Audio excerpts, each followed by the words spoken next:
I've been in analysis for a number of years now, and I thought everything was kind of calming down and ending when Dr. Helmstein and I uncovered a what had been a repressed memory,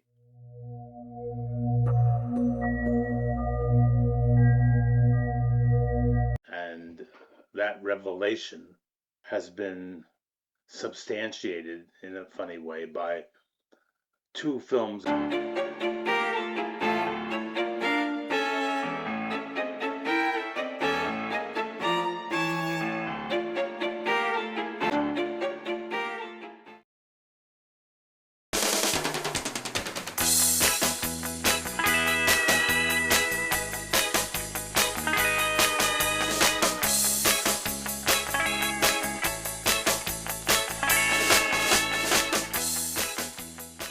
I majored in psychology in high school and won a Freud scholarship where they paid for a trip for me to go to Vienna, where I met Dr. Freud. But he was old and he was frail. And so he asked me about my life, and I told him, and he asked me about my mother.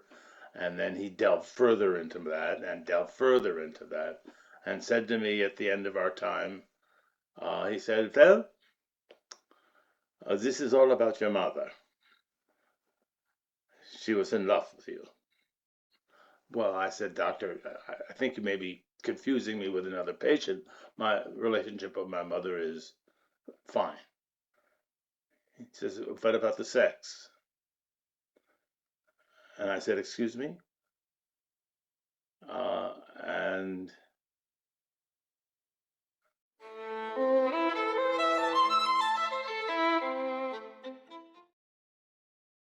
after my father divorced her and left us, she decided that she would get in shape, that she had let herself go, and maybe that was the reason that my father left her. So she started to exercise, and she asked me to film her. She would look at the footage and be able to improve her form. I said yes.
When I showed Dr. Helmenstein the footage, he said to me, "Tom, your mother was trying to seduce you." Uh, this was very difficult for me, needless to say.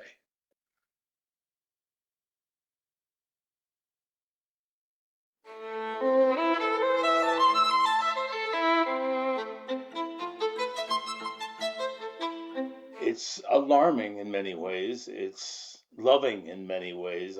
You can understand my conflict. This is something that my mother and I did for over a year together. We were bonded in so many ways. So I was in a major quandary. I didn't know who to talk to, what to do in this situation. So I took my savings and went back to Vienna. Dr. Freud was reluctant to see me, but understood under the circumstances that I was really on the edge. He talked to me about the dangers of incest. He talked to me about the love of family. And then he took this incredibly surprising turn that I didn't expect at all. He said, "You have not had sex with your mother." And I said, "No." And he says, "And you don't plan to." And I said, "No." So a relationship of a mother and a son that doesn't involve having children with questionable genetic issues. Try it. Have a relationship with your mother. You love her, she loves you. What could be better?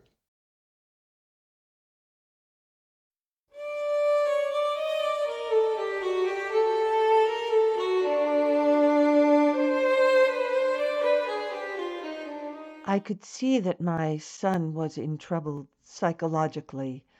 I was worried about him. He told me of his visits with Dr. Freud in Vienna and later the opinion of Dr. Helmstein. Just to defend myself for a moment, he lived inside my body for 9 months. I couldn't be closer to any human being on earth. I think I would rather be in a relationship with my son than any other human being on earth. We started dating. We'd take long walks. We'd and laugh, and it was great. I've never felt as comfortable with a man as I have with my son. A few months' time, we got closer and closer. We mutually began feeling a physical attraction. We really couldn't help it, and we had a decision to make. Would it be wrong to have a sexual relationship that did not result in the creation of another life? Does this story have a happy ending? Well, I think it does, and it doesn't. The complex and complicated relationship with my mother was a work in progress all these years. And though we did grow apart in the last years, which left me room for other relationships, important relationships, my mother passed a number of years ago. And as much as I want to move on in my life, I know I never will. And that's both a joy and a tragedy.